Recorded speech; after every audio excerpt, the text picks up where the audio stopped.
Good morning. Here we are this morning with one more topic to talk about. Let me back that up. I am amazed that every day there is something to learn if you want to learn it. And as my grandmother said, invest yourself in learning. Always be learning something new, and I must have taken that on from her because I love learning.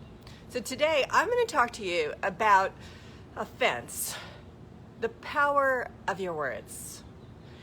First, I want to talk to you about, who have you offended? Do you know if you've offended someone?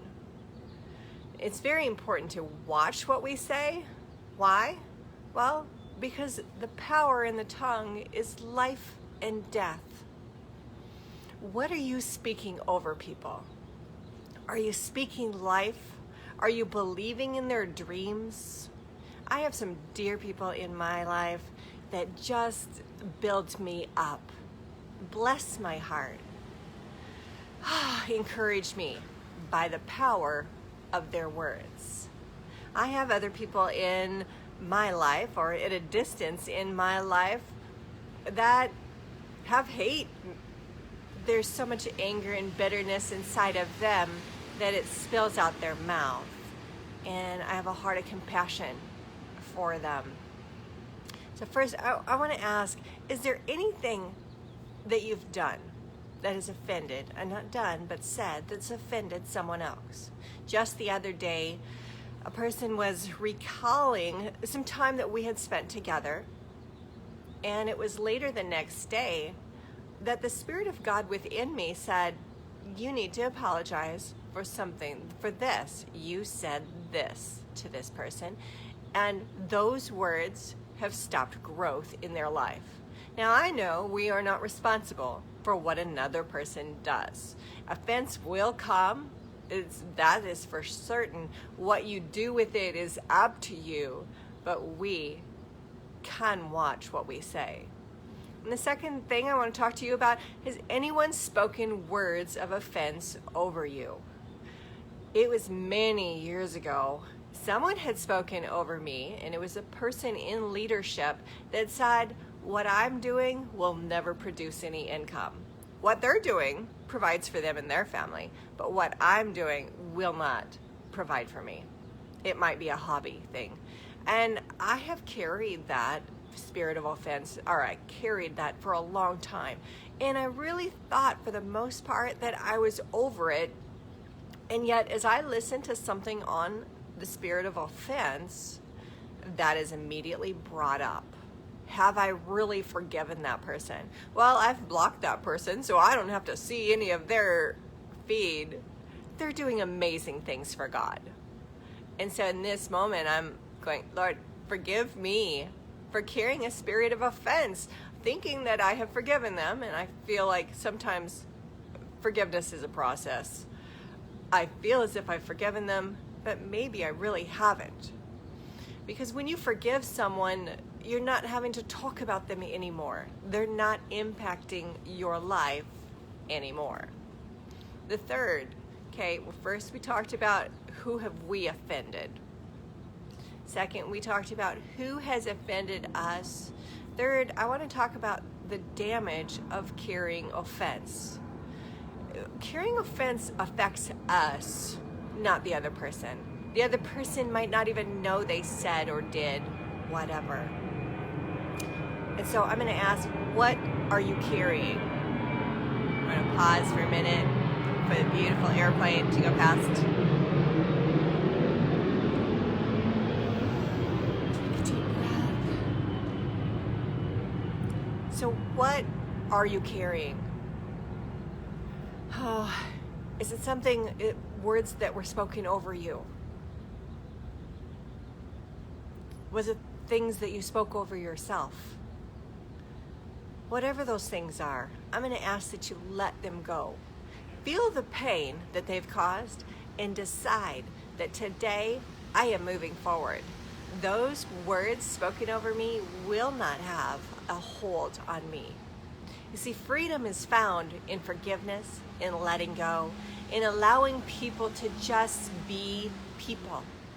If I have no expectations, I'm never disappointed. If I don't expect everyone to like me when people don't like me, it's still not a big deal. Leslie, I want to apologize to you. If there has ever been anything, and I'm sure there has, if there's ever been anything that I have said that has offended you and has stopped your growth, I ask that you would please forgive me. From a heart of, I could say, stupidity, not knowing any better, I have said things that have offended people. I'm almost positive and sure of it, because I would tell people, if you're in my presence for very long, I will offend you. I won't mean to offend you, but I will offend you. And so I ask that you would forgive me for anything that I have said that has just hit a hard spot in you, and ask that you don't carry offense. Now, the Bible talks about the only way we know people are actually Christians is by their love. Now, we can be around many people who will call themselves a Christian, a follower of Christ, and yet we can clearly see there is no love in their life. So we are known by our love. And I encourage you, in the spirit of love, look at your life. Take a few minutes and answer, who have you offended with your words? And for me, pretty quickly, some name will pop up. I plan to make that right. Second, who has offended you? And if someone's offended you, that name will pop up. I pray that you make it right. And thirdly, examine offenses that you're carrying, and maybe you're carrying them from years ago.